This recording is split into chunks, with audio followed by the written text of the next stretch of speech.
Hi everybody, this is Kevin, and welcome back to another comic book review. And today we're going to take a look at Batman number 92, written by James Tynion IV and drawn by Guillem March.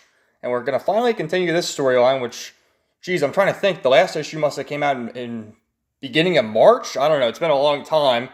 And this is like part 8, I think, of the designer storyline. You see pawns of the designer. And on the cover, you have Harley Quinn, Deathstroke, the Penguin, Batman, the Riddler, and then finally Punchline. And we'll get into it. Looking back at the last issue, I thought it was pretty good. There was a lot of talking back and forth, but in terms of the artwork, I love the artwork. It's been pretty top-notch. You got Guillem March on this issue. As soon as the Joker War starts in Batman with issue 95, Jorge Jimenez is going to take over the artwork.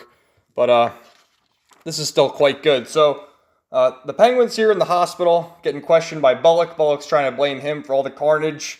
And, well, he's saying that, it's Deathstroke you want. And he's the main villain here. And how it ended was the Riddler was broadcasting. Deathstroke and Batman were fighting. And all these sort of, zombified people were coming back from the dead, oozing green gas, and they're like the Joker's henchmen or the designer's henchmen or something to that effect.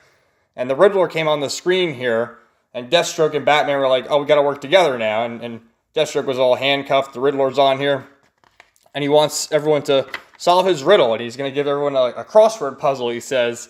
This is a great drawing here with Deathstroke and Batman. You see after their battle, they're all bloody and bruised, and they really make, the Riddler looks terrifying there. His long fingers, his wrinkles, his face, and he's telling them they gotta take part in his crossword puzzle. And look at his teeth there. Then it cuts over to Harley Quinn and Catwoman are on their side quest here, going through the sewers. Harley Quinn's doing her jokes. The comic book cut brought up how they're making Harley Quinn into she's sort of like the Deadpool of the DC universe, and she's not. She's a villain. She's not an anti-hero. Catwoman, you can make the case she might be an anti-hero because of all the time she's helped Batman in previous storylines. But Harley Quinn is not any form of hero, especially an anti-hero. She's a villain. And her helping Catwoman is strange, but I mean, she looks good. Drawn by Guillem March there. And like I said, these sort of creatures, I think they're being controlled by the designer. The zombie cop, she says, and they're coming out there and fighting with her mallet. And then it cuts over here to Batman. He's looking for the Riddler, and he's trying to get a hold of the Riddler. He was talking to Lucius Fox on the communications, but the Riddler was able to cut it off. So there he is. I like that reference there to Tim Street. Bruce Timm. So he's on his way here. He's solving all the riddles. He said 1 across 9 spaces. The more I take, the more I leave behind. Footsteps. And Batman's solving all the Riddler's puzzles through his detective skills. And really quite good drawings. I always love the facial drawings of Batman. Very good by Guillem March. So Riddler's pissed that Batman solved all his puzzles. You see a sort of smirk here. And the Riddler's not having it. And then it cuts over here to this guy who is known as the Underbroker. And Catwoman wants to make a withdrawal from the Underbroker here, and she's going in. And all of a sudden you see the Joker's henchmen, and Harley Quinn's like, uh-oh, there's clowns, Mr. J's here. And then you see this shadowy figure, the Punchline. She says, I thought you assured us we wouldn't have company. Trust me, anything that benefits them isn't going to be tenable.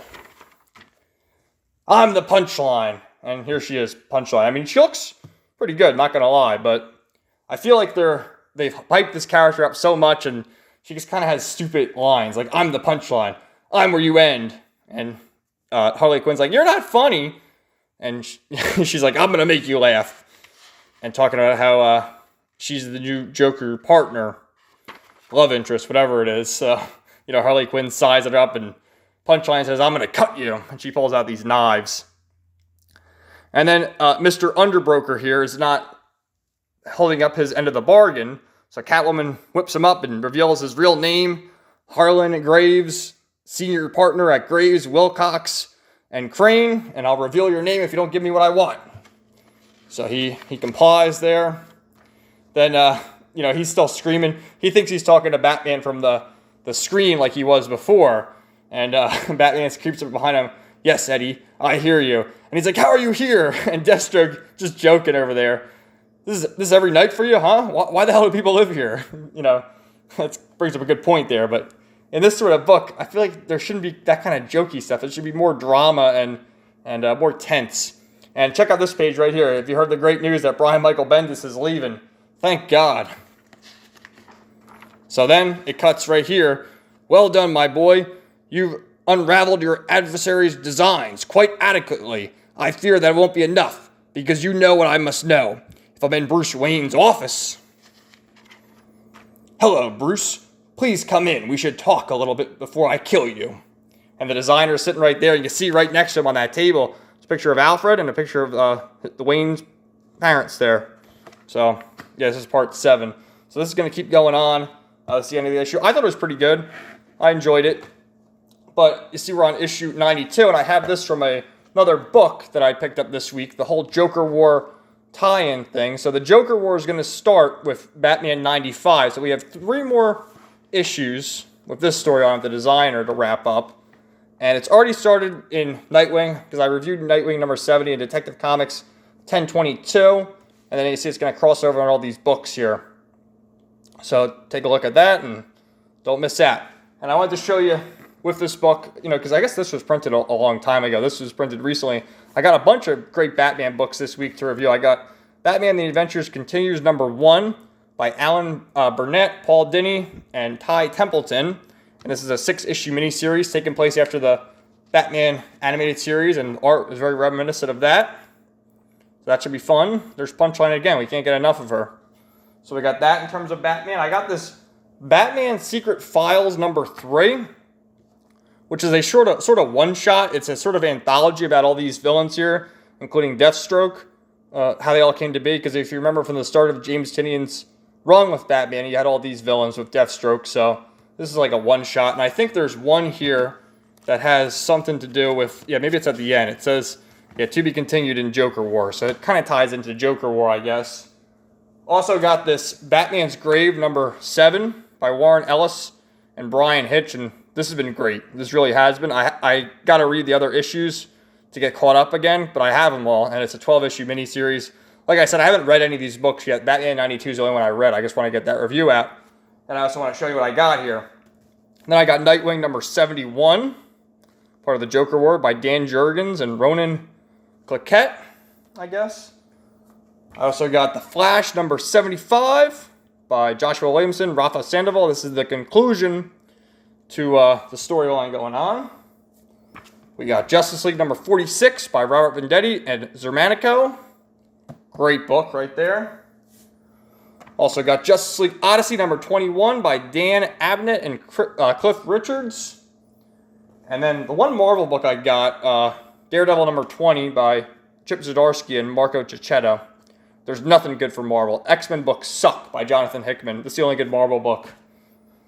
And then, got some giant books. This looks really good. Flipping through it, I got the Lieber Mayhew cover. Joker 80th Anniversary. Super spectacular, terrific, amazing, great one.